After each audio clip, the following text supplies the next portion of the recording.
foundationally, everything in this industry starts with the seed. Specifically, we're going to get in today about why we treat soybeans. What are some of the products or things that should be on the seed? And So I'm looking at it as an industry participant, an industry expert that has some knowledge in these areas. And I'm trying to relate this to how do we help a grower do the best job that they can with the seeds that they're working with. And in this case, we're talking about soybeans. does fungicide make sense? What is it doing? How is it helping? Does it promote yield? Talk about your perspective. So when we start talking about fungicides have two different basic functional points of interaction or protection. It's as a contact technology or as a systemic. The next generation actually had formulation components that enhanced coverage. The best part for me is not only protects you and brings that benefit when the person planting the seed receives your seed with that technology on it, there's no complaints about plantability. That monitor works well and it's designed to enhance and improve plantability. You can either protect your crop from the insects that are present that you don't recognize, or you can hope that you catch it in time when you do see them, and then you're basically toast because damage is already done and you've already lost that yield potential. It is gone. Dollars and data on Cam Seeds Radio.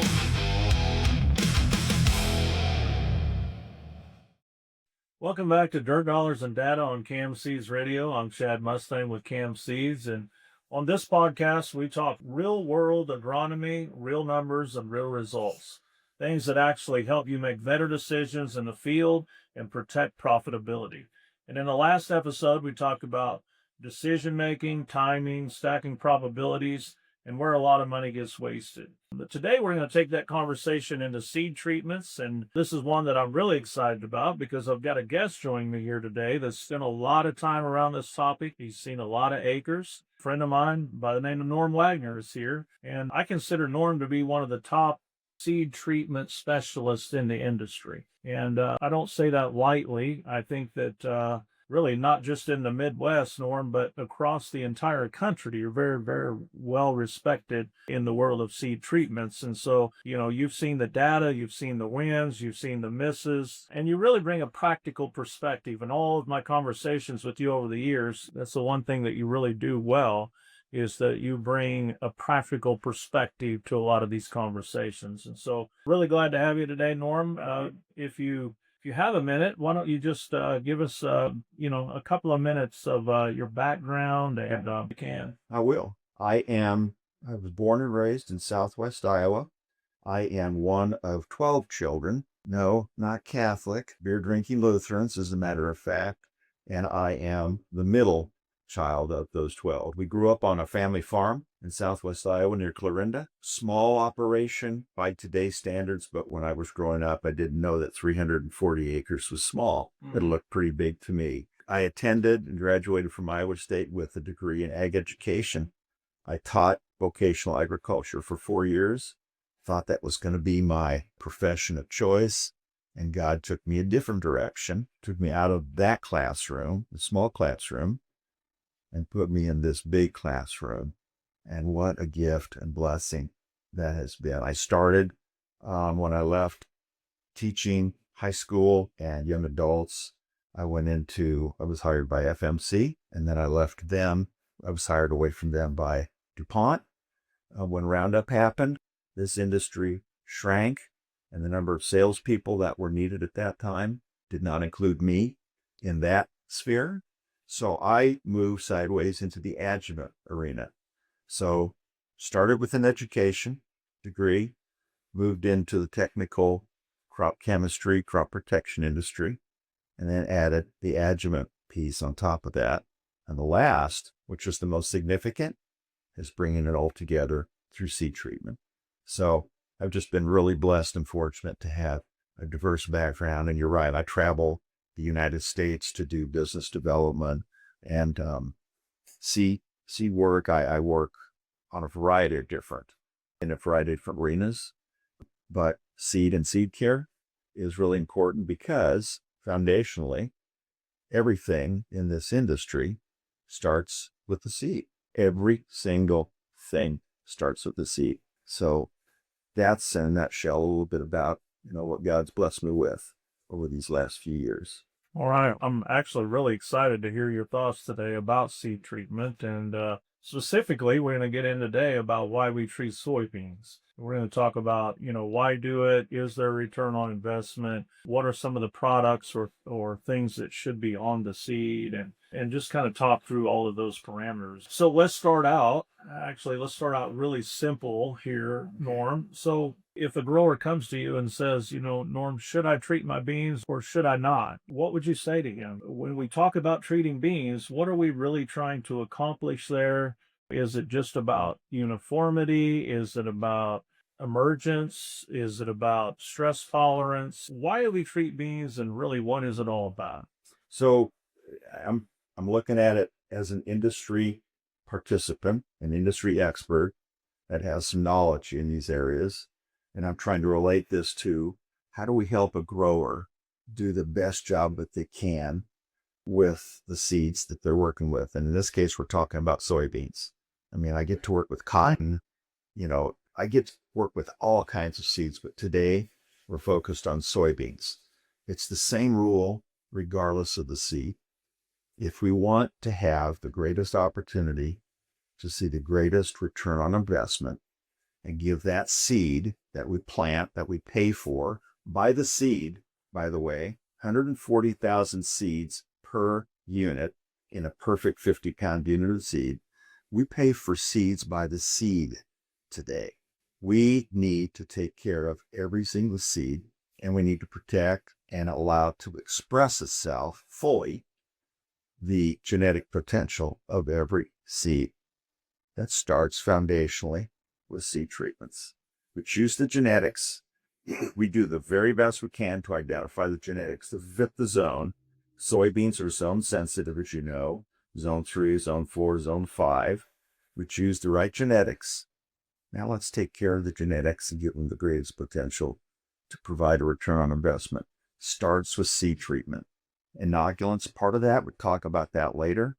But seed treatments pay for themselves every single time. I should ask you now, you're an individual that treats seed. In this industry, regardless of where I am, seed treatments to the customer average $10 to $12, kind of as a foundational point of beginning. Sometimes it's higher than that because they're adding different or additional products. But in general, the fungicide, insecticide, full seed treatment is $10 to $12 for that treatment. What's the value of a bushel of soybeans today if we sell them in the marketplace? Chad, what is that? Yeah, $10 to $12. $10 to $12 right now. So we're hoping to have 20 bushel, beans, 30 bushel beans. Yeah, no, we want 60 and 70 and 80 bushel beans. So the value of a single bushel of beans today is what we're investing to give us the greatest potential to have a return on investment of 50, 60, 70 times that original bushel that we're treating. Does that make sense? Oh yeah. And they work. And you know how I know they work? Because growers continue to come back and treat with them at higher levels every single year because they provide a return on investment every time. It's really interesting. It's really phenomenal, the consistency of these molecules to protect the seedling, whether it's early or late, and manage the stresses of those particular planting dates and times.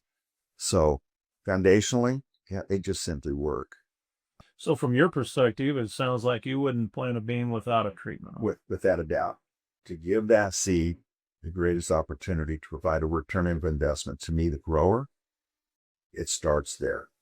Yes, I've chosen the genetics, protect and support the genetics. All right, so here in Southeast Kansas, things are just a little bit different than in a lot of other parts of the country, and particularly here in the Midwest. One of the things that's kind of a little unique to this area here is that we plant a lot of double crop beans, And so we're following beans behind our winter wheat crop. Right. And that's coming up here in just the next couple of weeks. And so, for all intents and purposes around here, most of the early beans are planted, not all, but most of them are planted. And, we're going to dive right into that double crop season here. But, I think, from a common sense perspective, a lot of people, can make sense of why you would treat early beans. So the soils are cooler, it's often wetter, so that lends itself towards slower emergence. All of that makes sense. But when we get into this double crop situation, you're planting beans into warmer soils. You've got much shorter seasons. So, from your perspective, does it still pay to treat double crop beans? I'm going to take us a little different direction here and ask a couple questions. When you plant seed early versus planting it in July, does the grower have any less desire to maximize his return?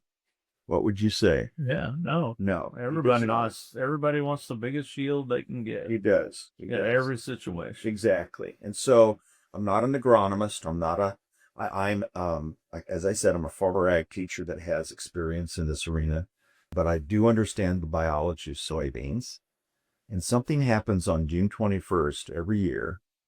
That means that soybean plant that's planted after the 21st has different stresses and different requirements in order for it to maximize its yield potential than what's planted in April or early May. Same seed, same genetics, and that difference is after June 21st, what happens to day length, Chad? It starts going back the other way. It Yes. starts getting shorter. And we have soybeans. The soybean plant is really a manufacturing facility. Inputs come into the manufacturing facility. It produces a crop or a product, and then it spits out that finished product at the end. This is Ford and all the stuff that he learned from God through these types of processes. I'm telling you. So on June 21st, that plant on that day notices, my goodness, it's getting shorter days. And it does one thing immediately. It moves from vegetative to reproductive.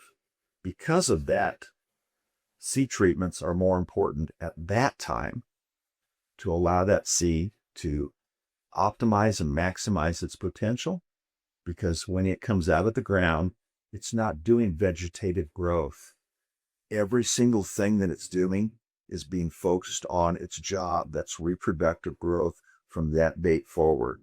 And seed treatments and what they bring to the equation is to protect that seed and that seedling from insects, higher insect pressure at that time, and the fungicides that are prevalent in warm soils. They attack immediately. They're not waiting. They're not impacting a cool seed. This is a seed that needs to get out of the ground and start that marathon quickly. In fact, it's a half marathon at that point. The bottom line is still the bottom line. Does a grower want 10 bushel beans? No, he's still looking for 30, 40, 50, everything he can get. Give that seed its greatest potential to return an investment to you. Does that make sense? No, that makes total sense. I mean, that's what, that's some of the things that I wanted to talk about here, because one of the core principles of this entire podcast, and not just this episode, but just the Dirt Dollars and Data podcast in general, is that, we want to spend money where it improves the outcome, right? Always. So from your perspective, treating double crop beans, has the potential to improve the outcome. Without a doubt. It's a cornerstone to the entire process, whether it's April or July. Give that potential, that seed's potential, the greatest opportunity. And treatment at that point is functional and foundational with that seed, with that genetics. Absolutely. Okay. So at this point, you've kind of established the why you would do it. It's important not just for early beans, but also here in Southeast Kansas for double crop beans. And so, as we move forward in this discussion, Dan, let's start to talk about some of the products that need to be on those beans. I mean, we talk about seed treatment, which is a very, a broad term, but let's dive into that a little deeper and talk about what needs to be on the beans, what makes sense. And I think the first place to start with that is fungicide. That's typically that's the first thing you talk about when you talk about seed treatments. That's the base of most all treatment packages is the fungicide. So does fungicide make sense? What is it doing? How is it helping? Does it promote yield? I mean, talk about your perspective.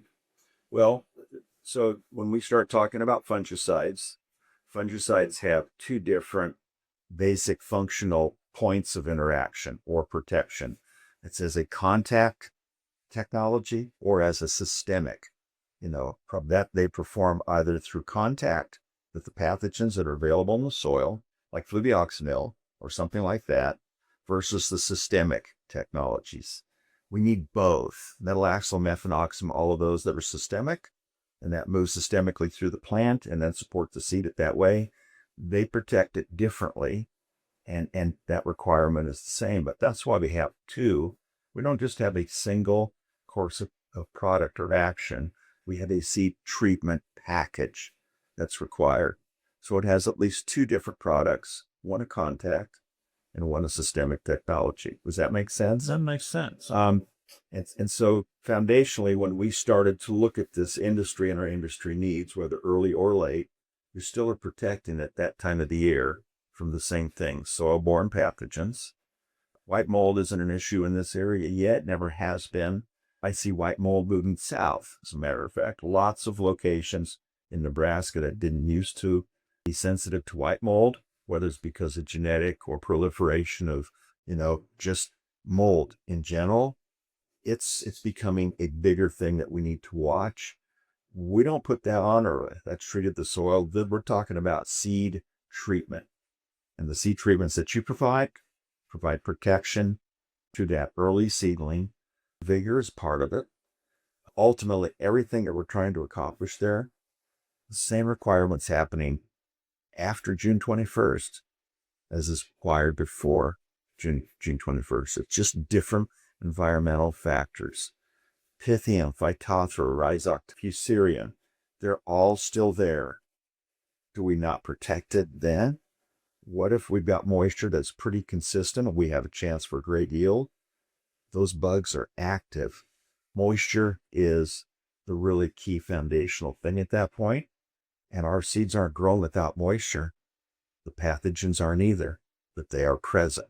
So we protect our seed, double crop versus early seed decisions, same way, same exact benefit. I'm going to tell you that it's actually more important for the later because that seed has less of an opportunity to optimize its yield potential. Does that make sense? No, that makes a lot of sense. That makes a lot of sense. Yeah. So obviously, and in this entire discussion, one of the focal points has been return on investment. And I think a lot of people that are listening, understand that for the most part, there's a return on investment for fungicide being applied Right. To the seed. But what about insecticide? Because, occasionally I have somebody come into my office that will say, well, I want fungicide, but I don't really think that insecticide is really, necessary or that important. So talk to us a little bit about, we know that fungicide is going on the seed, but should insecticide always be there as well? That's always been an interesting conversation with growers and with dealers. When is insecticide not required or important? And the answer is it's always important. It's just different types of insects at that time. Early season, seed corn maggots, wireworm, those types of things in cool conditions, they are prevalent and they're present then also. It depends on conditions, but insects now that we're talking about imidacloprid, are different products that again are systemic, protecting the plant from the insect pressures that are present at that time. We talked before this podcast started about the fact that we don't use a lot of nematicides in this region. There doesn't seem to be a need necessarily for nematocytes. They're extremely expensive, and they're targeted towards nematodes, right? Soil types are so prevalent, but outside of nematodes, insect pressures will take down a crop quicker than just about anything if that pest pressure becomes high enough. Spider mites would be an indication. We just treat them with an insecticide as a foliar treatment and as a curative, as required. This year, in this part of the world, you had any rain at all this year, Chad? Have we had any rain? I've seen 3 or 4 arcs being built on my way over here, as a matter of fact. So looks like we're going to have moisture coming out of the season. Pretty nice moisture, as a matter of fact, from a really nice wheat harvest. That soil and those pathogens are more prevalent there at that time than they are if it's dry. Greater need right now to be able to protect that seedling today. It's all environmental, and the variables that we deal with every single year, they're all different, and they're always the same. Insect pressure, insecticide, it is a big deal. I probably see the greatest return on investment with the inclusion of insecticide, because that is the hidden monster in the road. And it's a variety of insects that we rarely see. And then when we see them, it's too late. Hessian fly on wheat, in that cutoff date. The same type of thing. Don't use insecticide a couple years. And then, in fact, if you want to split a field, you might be shocked at how much what you don't see negatively impacts what you hope to see. And that's really nice, high quality yields at the end of the season. That makes a lot of sense. It's just a combination. I've been involved in this, really for over 30 years, and again, my entire life, really, without diving too deep into that. But most of my career has been spent in this area and this territory. And, what I've seen over the years, and I think most people that are listening would agree to this, the amount of insect pressure that we have experienced, or the increase in insect pressure that I've seen over the last, especially 15 years, has been dramatic. I mean, it's not just a little bit, it's a lot. There was a time where, some years you spray insecticide on beans and some years you wouldn't. And it really, more times than not, you really didn't need it. And in today's time, I mean, it's just, if you're going to grow beans, you've got to spray some sort of foliar insecticide. Yeah. And so we know the insect pressure is there. And so it's, I think it's just common sense to understand that insecticide from a seed treatment perspective makes a lot of sense. You can either protect your crop from the insects that are present that you don't recognize, or you can hope that you catch it in time when you do see them. And then you're basically toast, because damage is already done and you've already lost that yield potential. It is gone. And I wish I put the insecticide, in with my fungicide. You get what you pay for. Pay for the greatest potential to allow that seed to become, the great return on investment to you, Mr. or Mrs. Customer. So we've talked about fungicides and insecticides, and those being the base part of the package. And, I think we all understand, especially after your comments and perspective today, that those things make a lot of sense. They have good return on investment, but, there's so many more things that can be added to a seed treatment package. You've got things like polymers, seed finishers, inoculants, biologicals. I mean, there's a lot that we could talk about today, but for the sake of time, let's kind of hit some of the bigger picture and ticket items, some things that, from my perspective and my experiences, should really be on the seed. And the first of those, that I really want to get into here is inoculants. So talk to me about inoculants. Are they worth the money? Do they make sense? The first question that I ask every grower when they come into my office to talk about seed treatment is, do you want inoculant or do you not? Some do, some don't. So From your perspective, talk to us about, do they make sense? Should they be on the beans every time? Does it make sense early, double crop? I mean, talk to us about that. Okay. This is an interesting topic. A little passionate about this topic because we're shifting in this industry from an arena of synthetic chemistry, synthetic fertilizer, all of those things. And the marketplace is asking us to move from synthetics to biologicals. The original biological in agriculture is not new. We call them inoculants because that's just how we've always coined that term, because they inoculate the plant that they're applied to. Chickpeas, soybeans, sugarcane, whatever the case may be, there's different. God has provided really unique, systems that when they are coupled and pulled together, they're symbiotic in nature. And one of those happens to be the japonicum technology that we apply to soybeans as soybean inoculant. It's a biological. We've been using this biological for over 60 years. It was the reason it's called japonicum, because it was discovered in Japan. That's where we've discovered that we can do really cool things with this dicot, with soybeans. Alfalfa is another that requires, this kind of a symbiotic relationship. So, Chad, I'm going to ask a question. This is corn versus soybeans, but you sell corn. We do. And you and your customers every single year to make sure that they have a really great yield potential and the possibility of raising a really good corn crop. One of the significant inputs is nitrogen.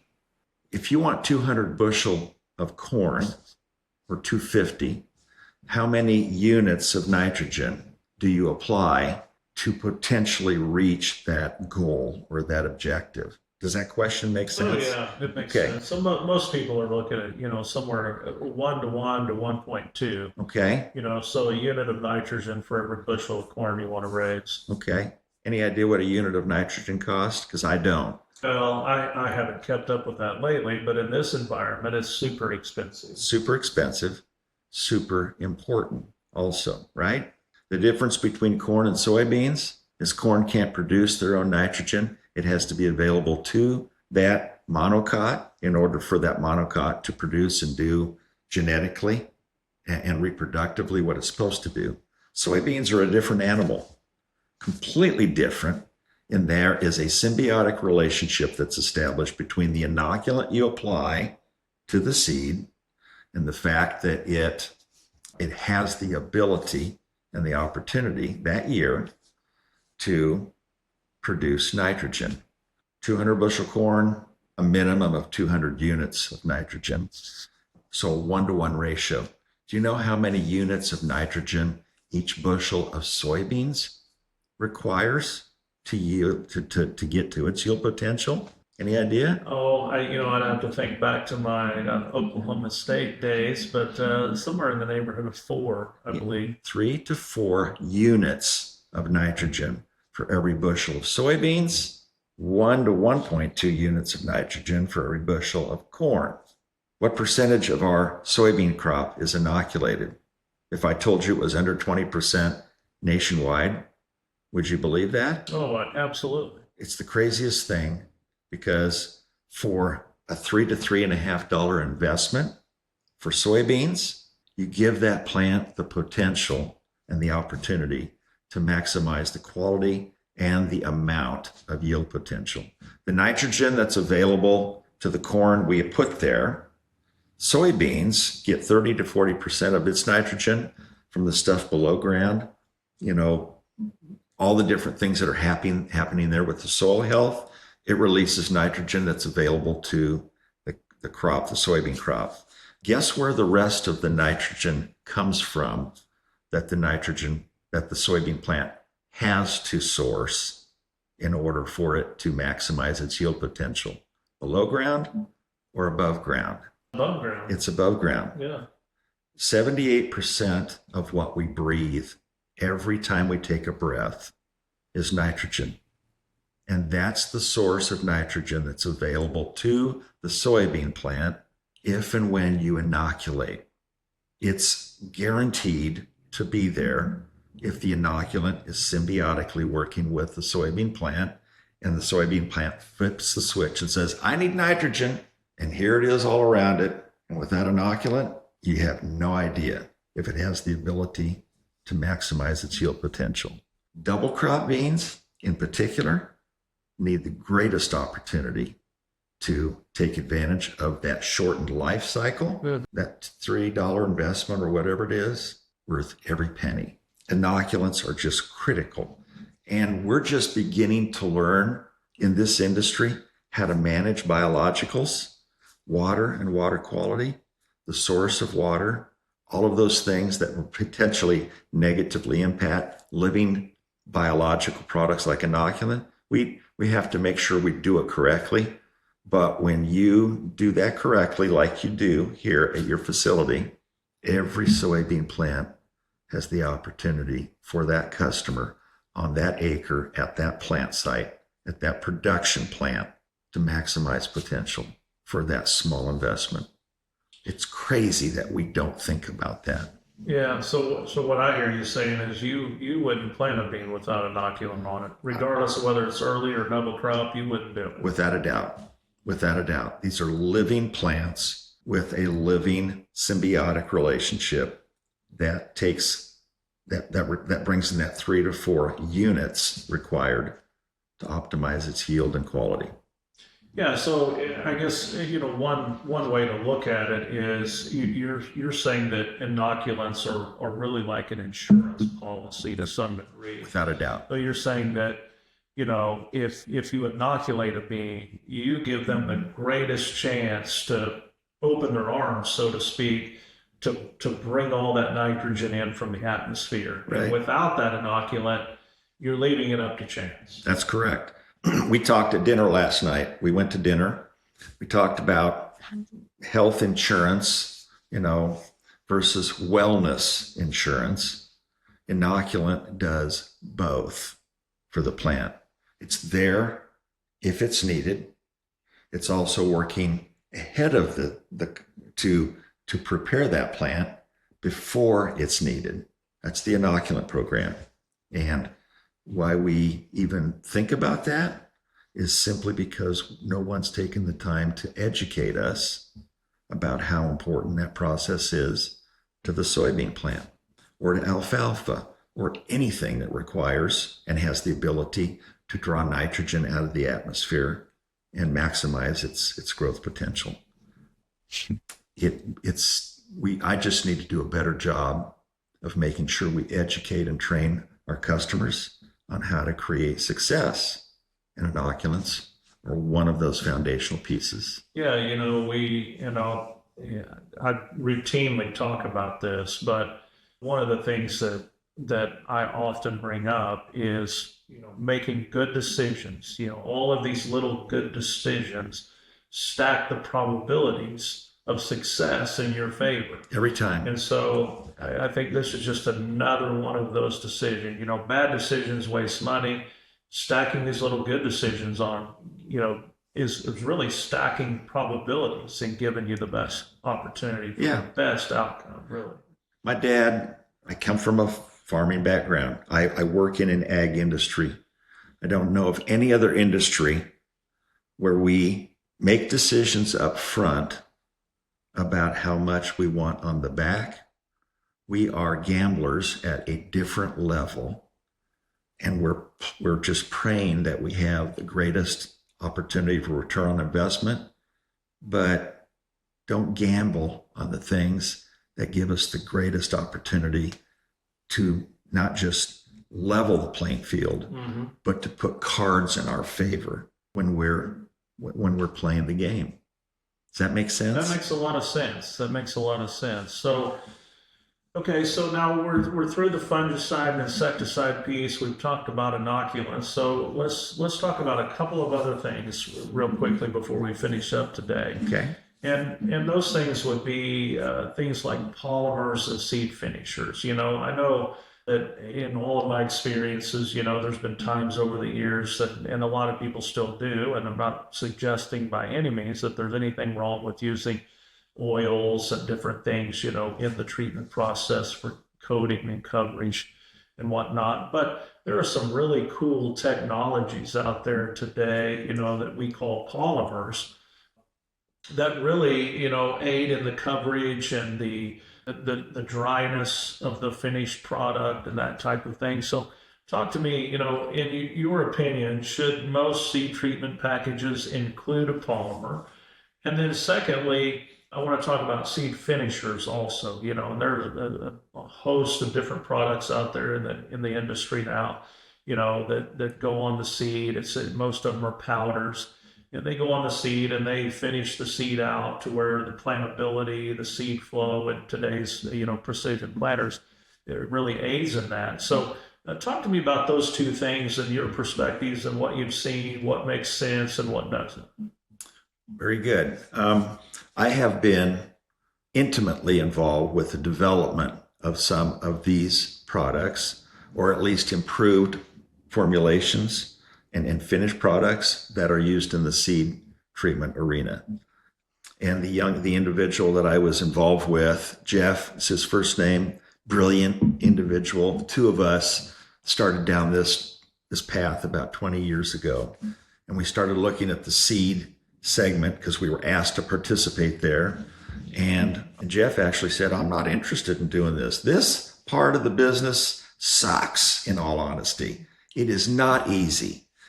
And we decided that this was a place where God wanted us to participate. And so we started to take steps to understand the seed treatment arena, the use of insecticides and fungicides and then all of those things. Chad, every time we put product on the seed, it changes the flowability and plantability of that seed and its ability to move through the planter, to move through the drum, all of those things. Every single time we add something different, it changes the outcome of that seed's ability to be planted correctly and efficiently. High-speed planters, they created a whole new dimension because we're no longer planting at 4 to 6 miles per hour. We want to run, and we're covering more acres. We're covering more acres, and these are only, $15,000, $20,000 piece of equipment, right? High-speed planter. Oh, Wrong. yeah. It's incredible the amount of money that we're investing. It's absolutely insane. It's how that's insane. Transitioned over the years. So with that, by covering more acres, we have to make sure that seed, and remember, we've paid for individual seeds. Every time we buy seed now, corn and soybeans, we're paying for it by the seed. So what do we do to make sure that seed has its greatest potential to return investment? All of these things we've talked about. And then it comes down to, can we get the darn thing to plant? Polymeric technologies, products are designed to improve the coating performance characteristics of the product that it's mixed with. So the seed treatment, they're thick, viscous. They're really easy to apply, aren't they, Chad? You've done it. Yeah, they're wonderful. No, they're not. And they are suspension concentrates. They're not like standard herbicides, No, we have to push a lot of active ingredient into a package that then can be applied correctly and legally, a certain amount of product per seed, so it provides and delivers the protection that is needed. The polymer mixed with the active ingredients in the seed treatment program, insecticides, fungicides, nutritionals, whatever, they allow that to coat the seed more efficiently. And then once it's coated, it's required to dry quicker. These are aqueous. These are water-based products.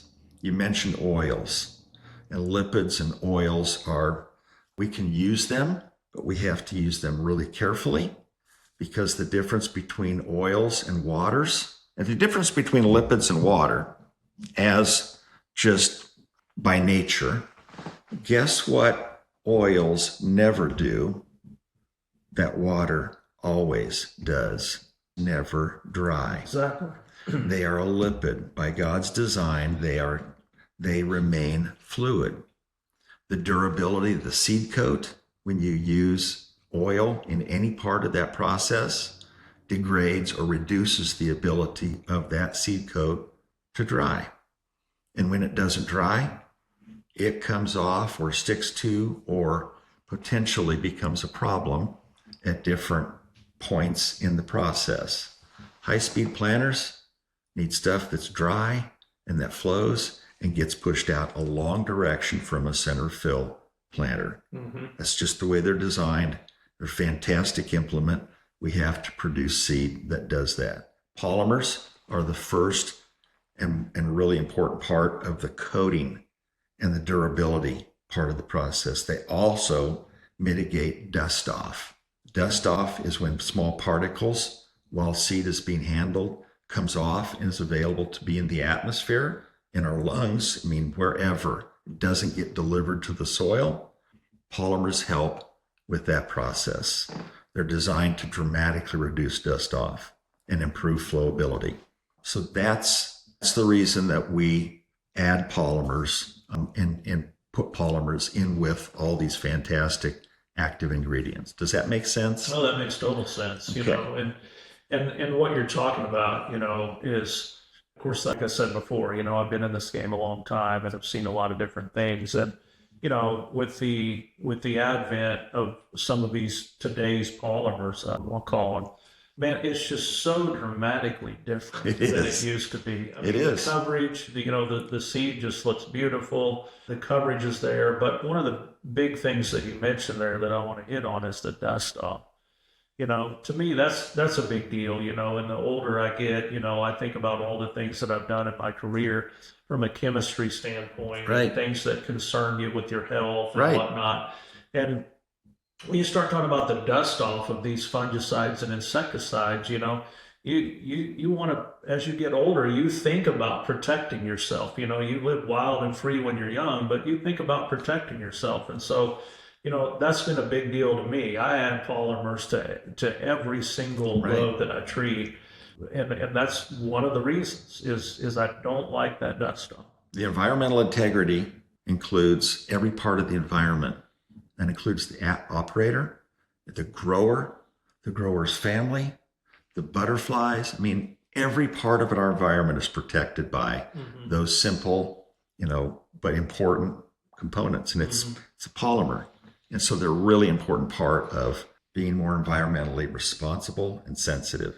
Okay, so we understand, you know, why polymers make sense now. So let's talk about seed finishers for just a minute, you know, and most of those are powder finishes. And, you know, again, that's an area where I've seen a lot of things over the years. So talk to us about, you know, why they're important and what you're seeing in today's finishes. Very good. So you're talking about stripper glitter is what you're talking about. That's what we call it in the industry affectionately, because it makes seed sexy. It is a seed finisher by design.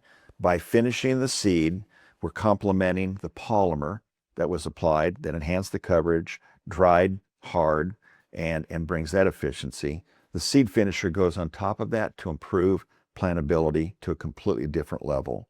And so there are different seed finishers that are available in the marketplace today. We've been involved with the development and design of 3 different formulations. The first was a low use rate technology that included 2 components, and those 2 components dramatically improve plantability and drying time. The next generation actually had formulation components that enhanced coverage. The seed wasn't as pearlescent, it wasn't as sexy, but it looked more like a hot wax when applied to the seed. And then the 3rd generation is the product that now is incorporating a really important flow aid that's just graphite. The negatives with dry seed finishers are dust. And dust is one of the things we just talked about. It's a negative in our industry. So every time we've added a next gen technology, we've tried to improve every facet of that application. And we've done that for the individual treating at the plant, as well as the customer that's using it and seeing that. The inclusion of the graphite at a low rate, a unique graphite that you use, it's virtually dustless out. It absolutely is, and that's, I've been involved in using these other technologies that you spoke about, first generation, second, Yep. and then now this third. And to be honest, just being totally transparent, this third generation technology, this is my first year to use that. I've had it on every bean this year, and it's absolutely impressive, the amount of dust reduction. In the past, you could walk over to anything, any piece of equipment, anywhere around the treating system and write your name in the dust, and it's not just regular dust, it's not dirt dust. It's the kind of dust that you don't want in your lungs. Right. And so that's the way it was in the past. But with this third gen technology, it's just impressive because you can walk out here right now in our plant and you can't write your name on anything. And we've treated thousands of units of beans at this point. That's the way it's supposed to be. The best part for me is not only protects you and brings that benefit, but when the planter operator, when the person planting the seed receives your seed with that technology on it, there's no complaints about plantability. That monitor works well, and it's designed to enhance and improve plantability, and ultimately the grower, because we pay for the seed, buy the seed, plant populations are really critical. This allows us to finish the process with the dry seed finisher on top of the polymer, the seed treatment, the inoculant, all of it there together, and let that grower have an opportunity to have a great return on his investment or hers. That's what we're here working for. That's what God expects us to do with our talents and our time every day. And that's what we're doing.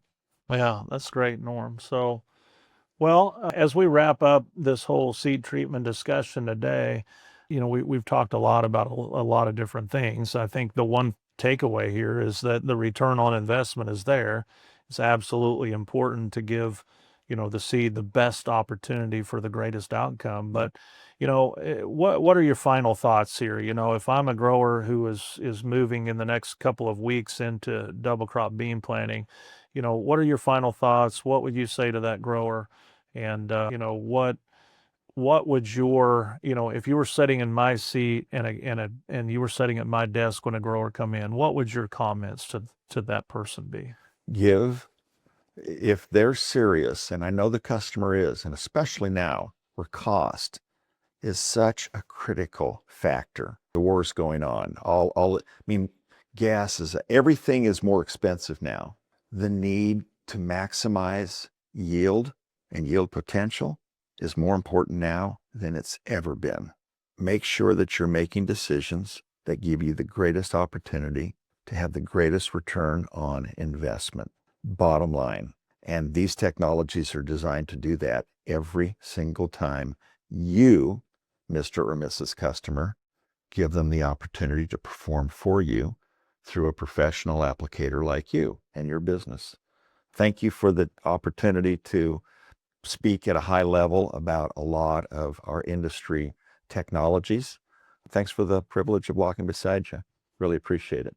Oh, I really appreciate you, Norm, and appreciate our friendship over the course of time and the opportunity to work together. It's been really good. And I appreciate your perspectives today. There's so many things that we could talk. We talked about this last night. We could dive so much deeper into each one of these topics. There's so many things that we could talk about. But, what I really wanted to do today was just kind of give a broad picture, a high level, as you called it, 30,000 foot view of why we treat seed, what needs to be on the seed, why it matters, and those types of things. And really, is the return on investment there? And I think we pretty much answered those questions today. And, I'll go back to what I said in the first episode and what I said earlier. Making good decisions stacks the probabilities in your favor. Yep. Bottom line. And that's what we're trying to accomplish here today, is we're trying to give all of the growers out there listening the relevant information that you need with the right timing, because we are coming into double crop bean planting time. we want to give you that relevant information to make the best decisions. So appreciate you joining us. Again, it's a good conversation, a lot of practical value. And, for everybody that's listening right now, seed treatment doesn't have to be complicated. I would just encourage you to talk to your seed pro, make decisions about, what best fits your farm and each individual farm for that matter.